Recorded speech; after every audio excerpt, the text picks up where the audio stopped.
shall be travelers of knowledge. For this passport, placed in your hand, you must first unlock the secret, the hidden angle. Imagine a forest of geometry that stretches wider than the right angle at 90 degrees. But never dares to become a straight angle, 180 degrees.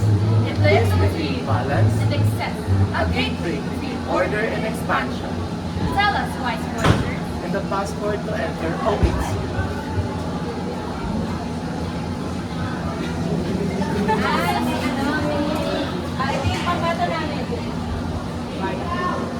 Obtuse angle. Reflex angle. Acute angle.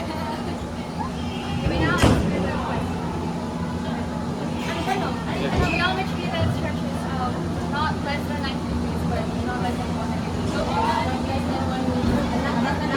More than 90. Correct! Now For your last question, voyagers. On planet Nebulon, there are a group of aliens called Stamazes, but the alien leader. Each amazing alien only has one personal hoverboard. No two Stamazes are allowed to share the same hoverboard. Each hoverboard belongs to only one Stamazing. Now, voyagers, tell us, what kind of function is this relation? One too many. Many to one! Many to many! One to one!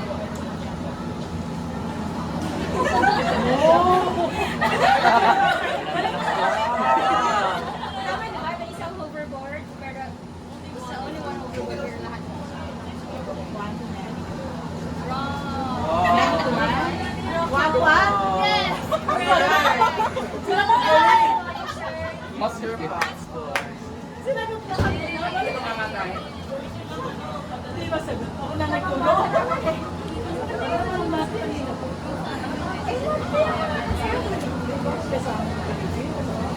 Welcome to the Space Dome. Enjoy your adventure.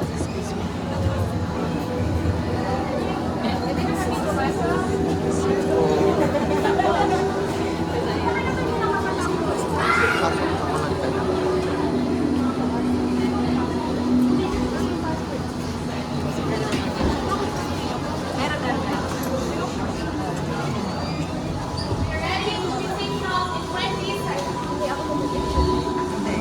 Wait! Natakot.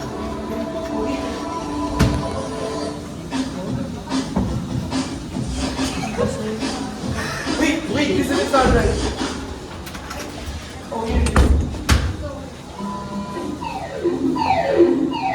What's the emergency? Is it a meteor? An alien attack? I forgot my helmet. Well, isn't that your helmet over there? Oh, yeah. My bad. Just get back.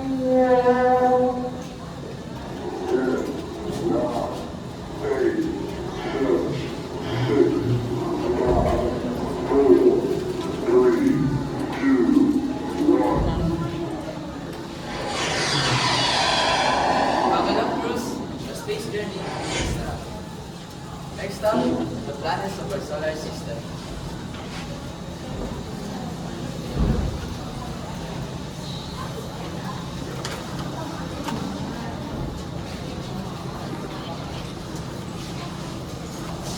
There! Our first sighting! Mercury, the smallest planet closest to the Sun.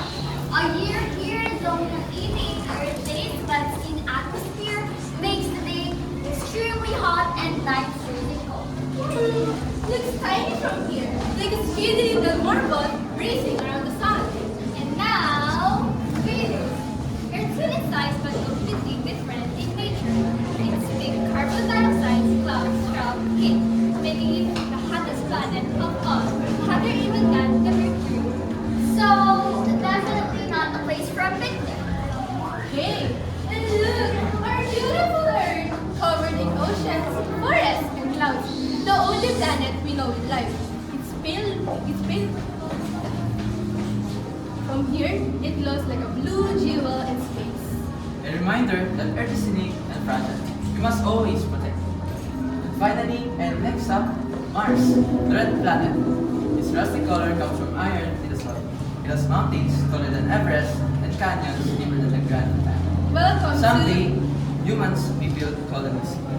Welcome to Mars! And now, look at that giant Jupiter, the largest planet in our solar system. Its great red spot is a raging storm bigger than the Earth itself, and it has more than 90 moons orbiting around it.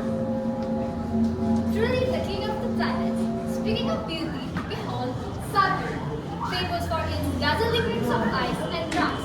It's a gas giant like Jupiter, but its rings make it stand out as one of the most breathtaking sights in space. If only we could take one as a souvenir, right? And here's Uranus, the sideway planet. It actually rotates on the sides. Its pale blue-green color comes from the methane gas in its atmosphere. Cold, quiet, and intense. A true adult of the solar system. And finally, Neptune, the farthest planet from the sun. Large, stormy, and freezing cold. Its winds are the fastest in the entire solar system, faster than any hurricane on Earth. Boom! I'd be blown away if I stood there. From Mercury to Neptune, every planet has its own wonders. What are we gonna do? We need a time travel machine, but at what cost? Nobody's gonna believe us if we don't have an audience. I think our mind's open. So what? It's not like there's anybody here, right?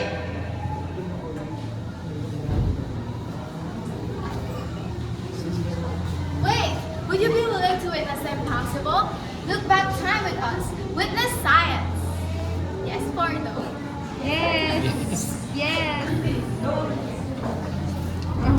Let's go.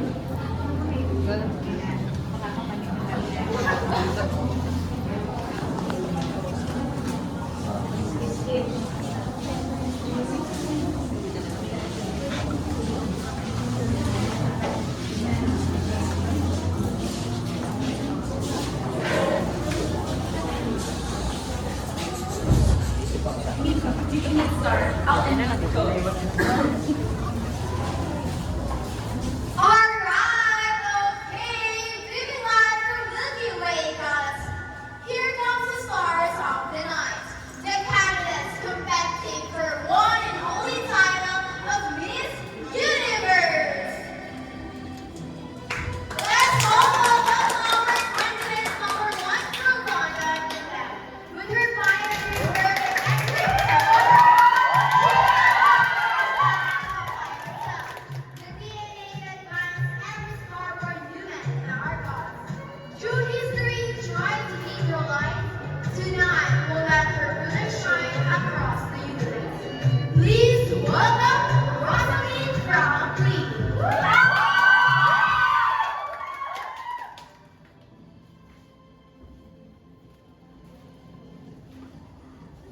Now, for your question.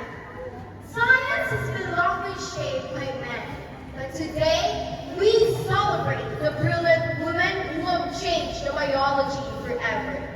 If you were asked how your contribution has changed the world of biology, what would you say? Thank you for the brilliant question, Micaela. My contribution was rooted in determination to reveal the unseen structure of DNA. Through my X-ray crystallography work, I provided the crucial evidence for the double helix. For this, many have come to call me a feminist icon, because my journey reminds us that science is not defined by gender, but by passion, persistence, and truth. My hope is for my work to inspire young women to believe that science is not defined by gender, but by passion, persistence, and truth. Recognizing women in science is not only about opening the door wider for the future, but by believing that science is not defined by gender again. And I thank you.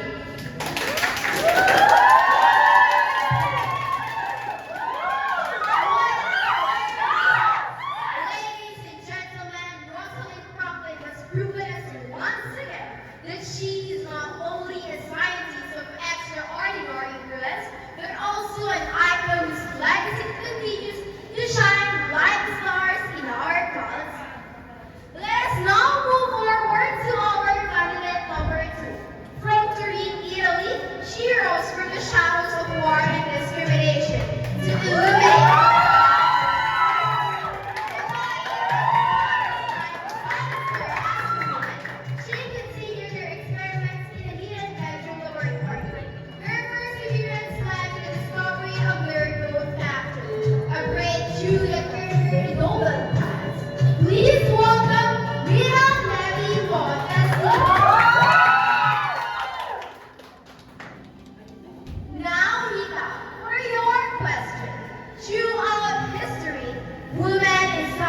have often been overlooked, underestimated, or even excluded. Yet many, like you, preserve and change the course of biology. In the face of these challenges, can you share with us what your greatest contribution have been to science and humanity? Thank you for that meaningful question, Micaela.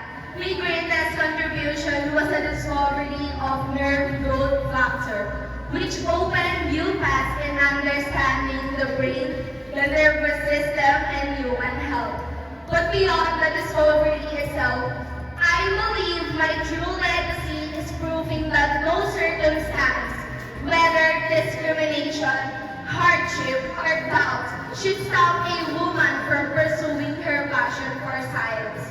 By continuing my work, even if the world tried to silence me, I hope to show that determination and knowledge can overcome any barrier. Thank you. Truly inspiring. Lina Levy will continue to remind us that even in the face of struggle, brilliance cannot be silenced. Her discovery of nerve growth factor not only transformed neuroscience, but also showed the world the unstoppable power of women in science. What a shining example of courage and determination.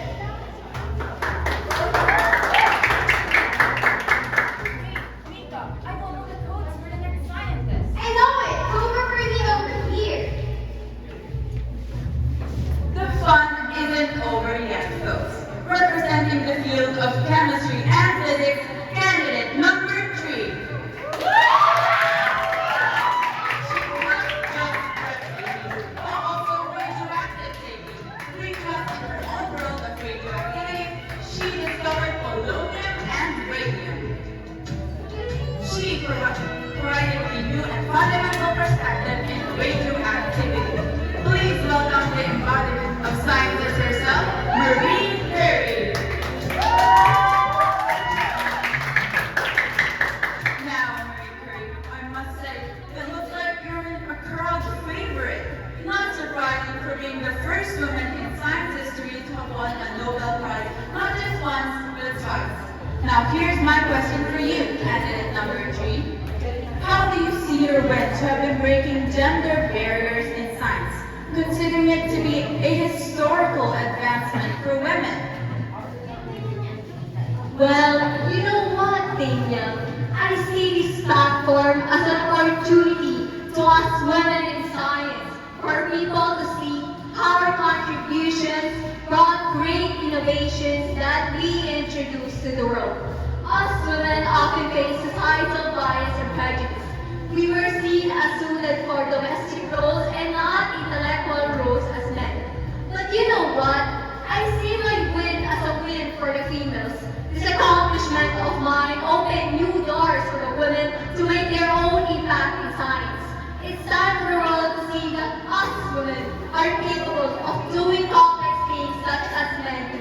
Being a woman is never the problem, but the system that this world brings to see women as lowly as dirt is the major problem that we must continue to break. Thank you! I am beyond speechless, Mrs. Curry. I couldn't agree more with every word said. Your impact in science truly paved the way for women to be fearless. For representing and allowing women to enter new doors in science, please send you the regards and thanks. Thank you, candidate number 3. Now last but definitely not the least, representing the Philippines. From the field of pediatrics and medicine, she's not just a doctor. She's a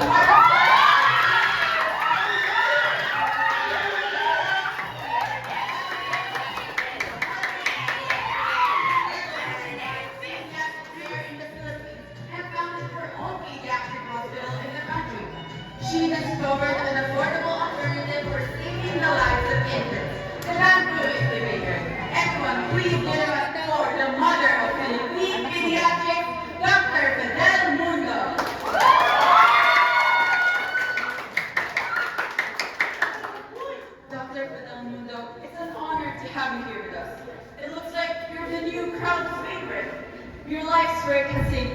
countless of Filipino children, and many of them are here in the venue today, shouting and cheering for you.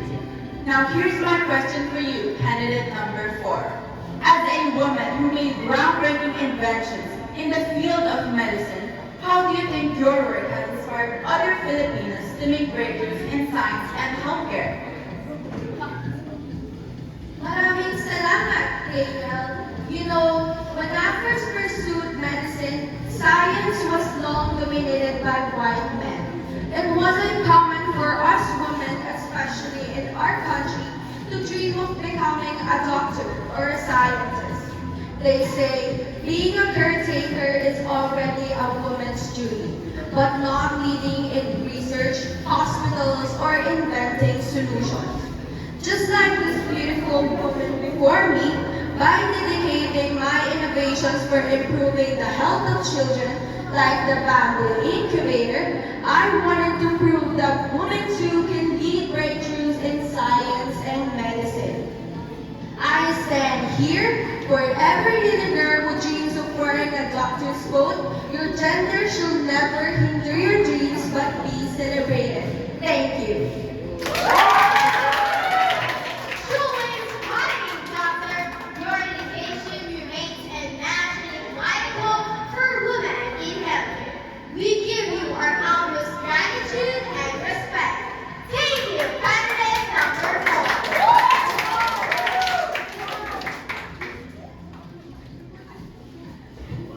That puts an end to our show, ladies and gentlemen. What an extra sciencey evening it has been. It seems like the judges are having a hard time delivering the scores. But the time has come as we stand here today to announce and witness the historic crowning of the next Miss Universe. The next Miss Universe is No one! no one. Through the time machine, we have witnessed and honored each and every candidate's inventions for the light they brought to womanhood. Proof that progress and innovations know no gender and limits. In our eyes, you are all winners and champions for pioneers who broke barriers for generations to come.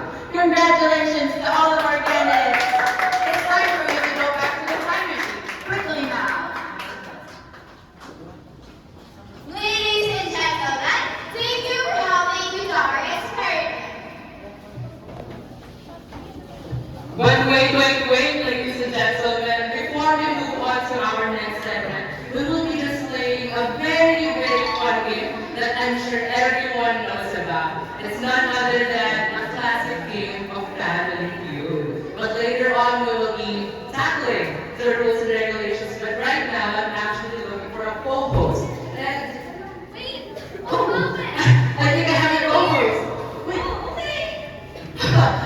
I guess here's my co-host, my missing co-host. Well, you know what? Before we move on playing the Family Feud, please, the teachers po, we will be getting more participants po from the teachers.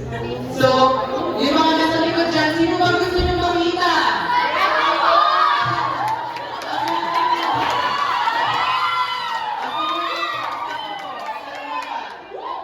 Ano sir, name lang? Previous na unahin ko yung mga.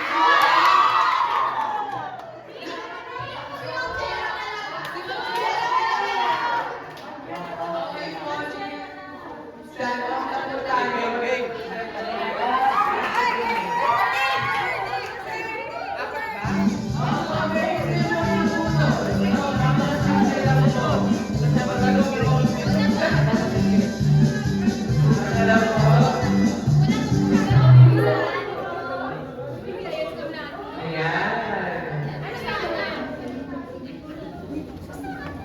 Okay po, time out po tayo dito.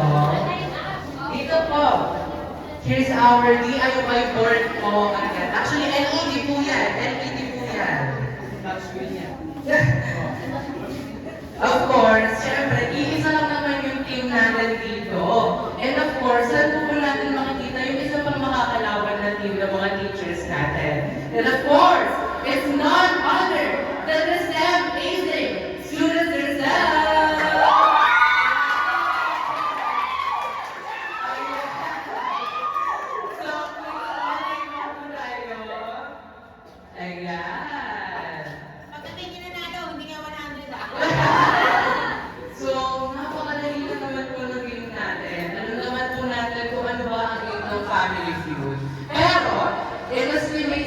universe where countless possibilities are possible, we are naming the family feud as STEM-A Feud.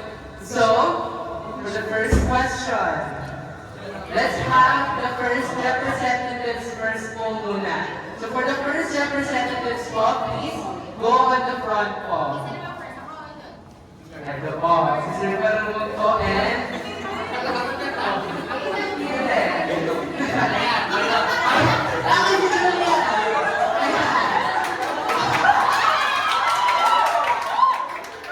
Okay po, kamay sa dibdib po tayo.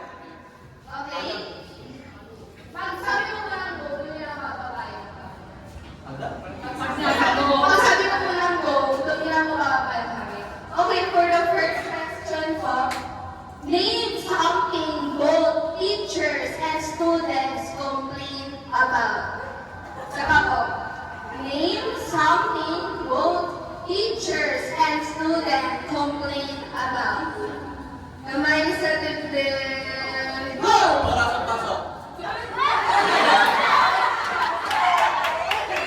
Pinapihin mo! Sige mo, Sir Marunong, ikaw po ang naguna. Ano po ang sagot niyo? Oras ng pasok. Nandiyan ba ang oras ng pasok? Yes! Meron po! So, teams po, teachers po ang maglalaro dito. Thank you! Ayan, syempre ang oras ng pasok, ayaw naman natin maging gumigising ng maaga, di ba? Alam ko na. Nasa room nun. Na, balik ko na. Okay po. Ma'am Jera, ano po yung both students and teachers na pinag-complain talaga nila? Baha. Nandiyan ba yung baha? Diyan ba ang baha? So you only get 3 strikes po. So if hindi mo nakuha, makukuha po ito ng other team. So Ma'am Lani, ikaw po.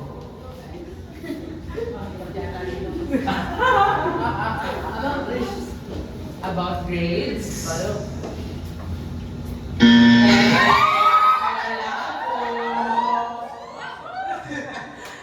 Okay, Sir Dave, nasa iyo ng lahat ng pressure. So, ano po ang sagot ninyo for the team? Yes, sir. Pero,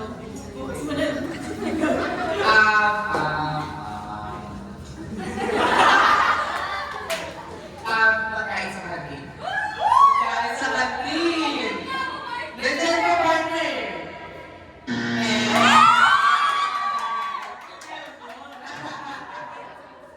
So, ang other team po natin is pwedeng mag-steal. Pero ang final answer po ay na kay leader o kay Kaden. Tanis, ano na ba ang sagot mo? Mainit na aircon. Mainit na aircon? River ng classroom. Okay. Mainit na aircon. Mainit na aircon. Andyan yung nga. Andyan ba? So, nasa-steal ba? Ano ba nasa-steal ba? Nasa-steal ba? So, let's check. So, since nakuha po ng teachers natin yung point for the first round, Hannah, partner, pakichat nga kung ano yung mga sagot. So, mga sagot po natin, word ko, syempre, napak po niya, hindi maniwasahan. So, ito complain dyan. Lack of sleep, syempre, di ba? Deadlines, yes. Okay, minus 5 agad. Minus 5. Okay po. For the next round, we have the second representatives po. Please go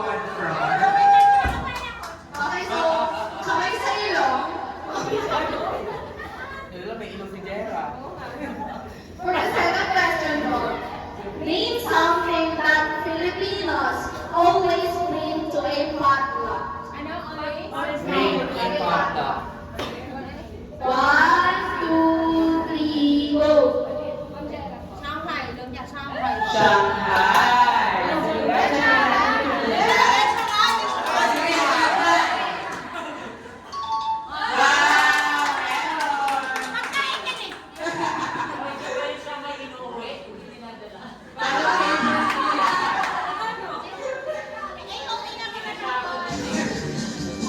Ayan. Susunod din na pati movie talaga yung mga Shanghai eh. Ayoko ng ganyan ha.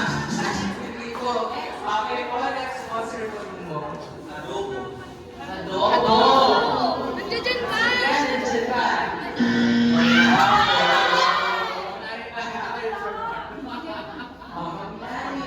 Alam ko yan, nandito talaga yung spaghetti.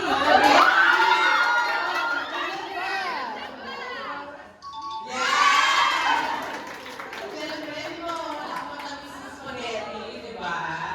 Top answer pa. Yung sponsor ni Lechon Flan. Lechon Flan, lechon ba? Sa tingin niyo, nandito Ano sa sa tingin niyo sa Lechon Flan?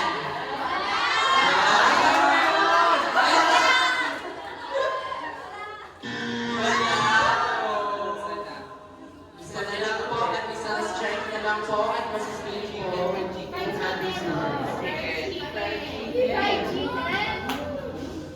Meron kaya? Meron kaya?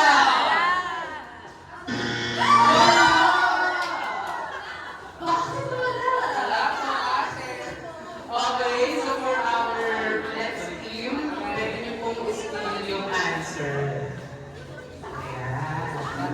At Ani. Soft drink. Siyempre, hindi mawawala. Kaya meron kami dadala nun. Paper plate.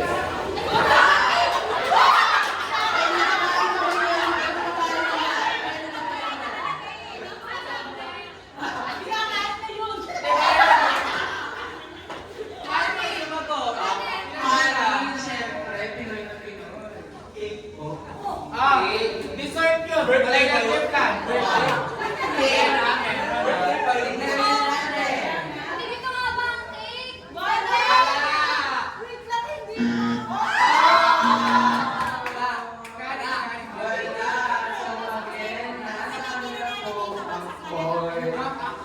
So, ang score po natin ay 2-0.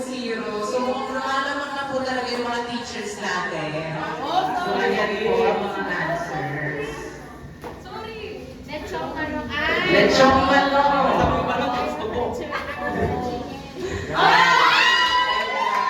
Siyempre, kapag nasyado, di ba? So, for the next question po. Gusto niyo pa ba?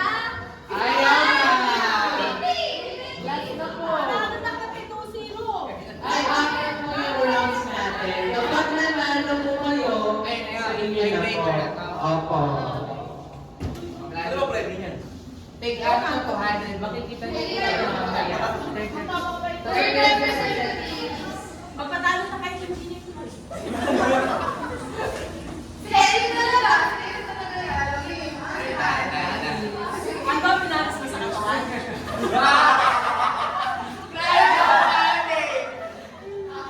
Kamay sa dibdib ko. Name a place that's filled with people who don't wanna be there. Name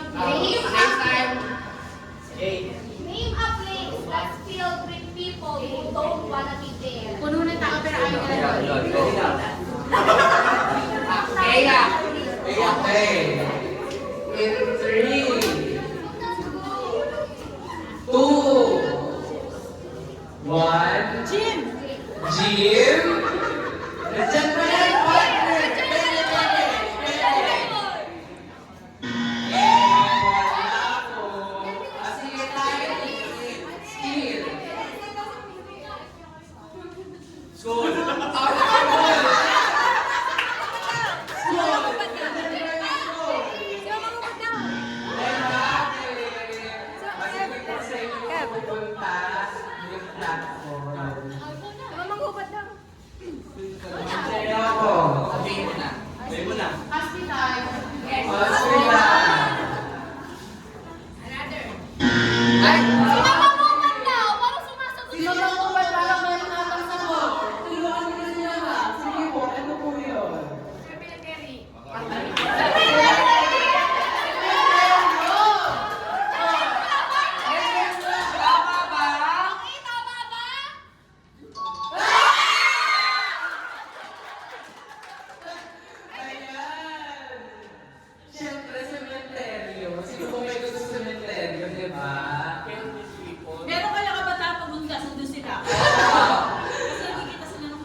amazing students. Ayan.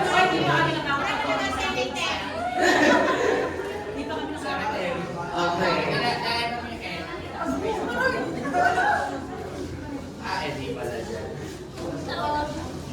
Sige, pag-isipan niyo po. Wala talaga yung cemetery. Nagigigil ako. Cemetery kasi yan. Cemetery. Cemetery. Parang Kasi may Okay.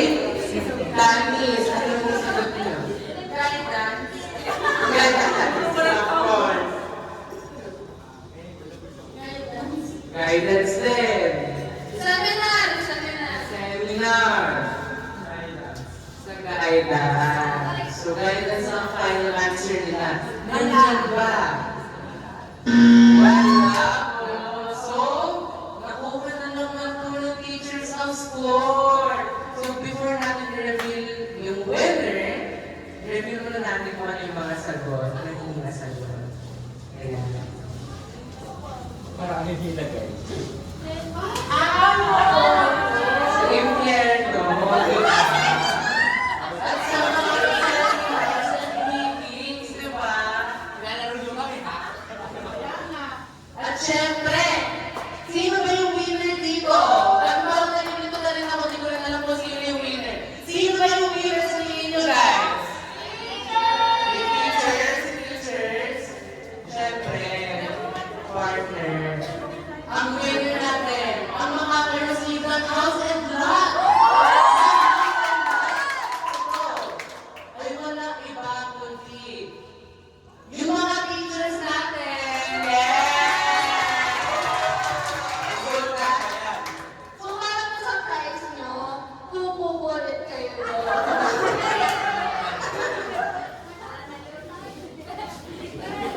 So that is all our segment. So I hope na nasiyahan mo kayo sa segment na to. And of course, there's more room pa. There's infinite program or events pa after this one. So that ends this segment po. So itayin po natin ang next segment. Thank you very much.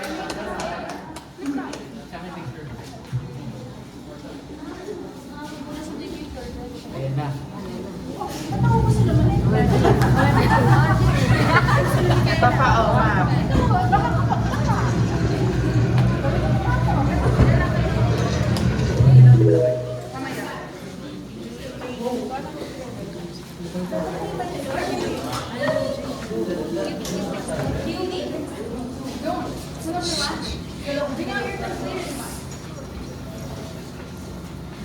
Star Wars?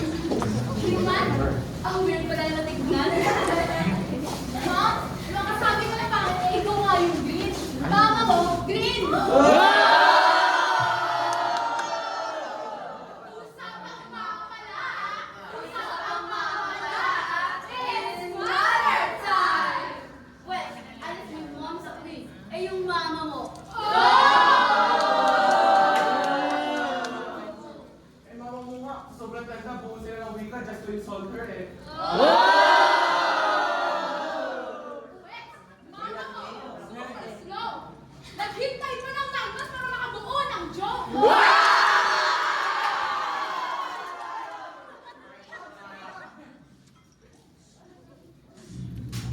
The ground, smoking.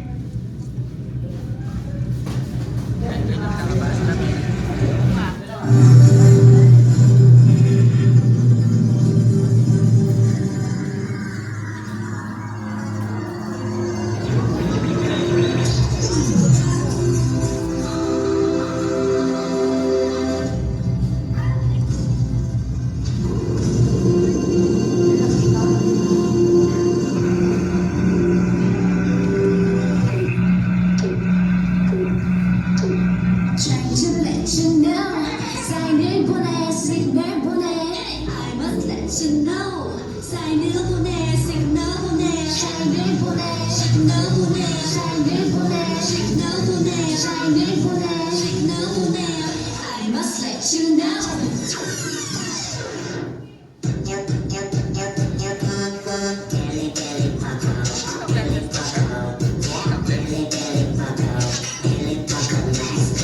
Let's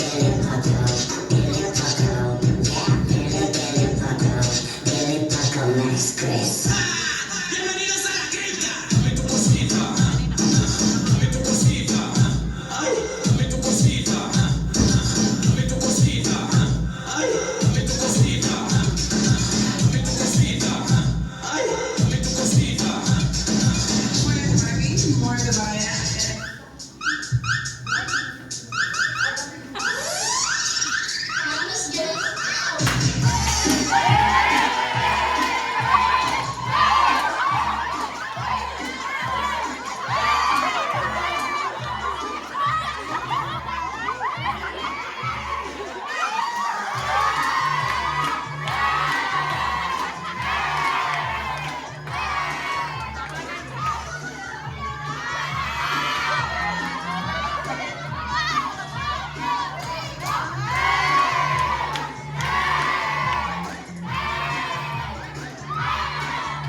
Dapat hindi yan eh.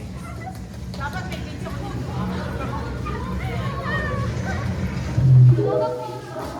Sumusubo pa ako. Sumusubo na. Akala ko naman nandiyan tayo.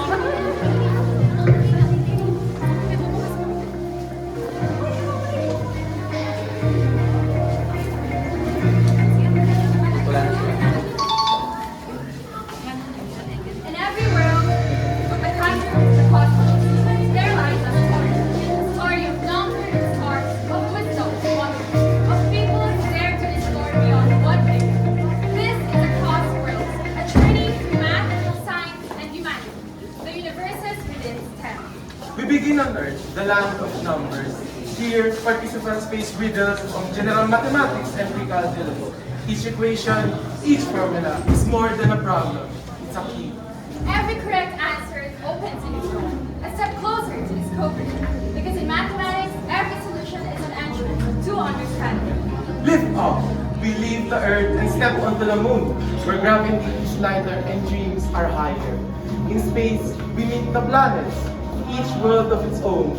Mercury, swift and hot. Venus, bright and mysterious. Earth, our home. Mars, the red frontier. Jupiter, the giant. Saturn, the ringed wonder. Uranus and Neptune, the icy twins of the outer realm. But not all heroes wear spacesuits. Some wear lab coats, hold pencils, and rewrite history with their brilliance. Women are the true winners in our universe.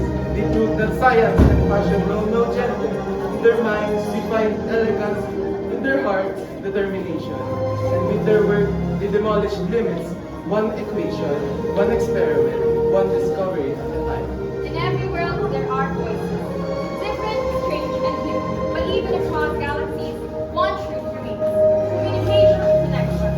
And in the end, whether you're a green, human, scientist, or students, there's always a message to give and a lesson to learn. Language may differ, but understanding is universal.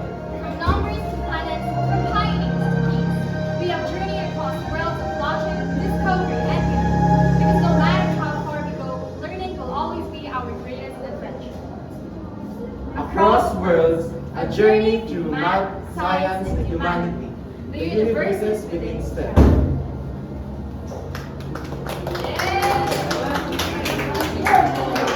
Welcome to Earth!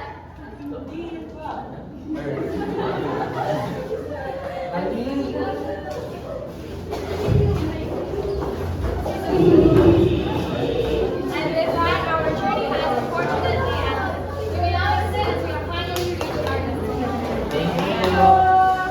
Pwede mo yung... Tara, busy, busy. Bebe.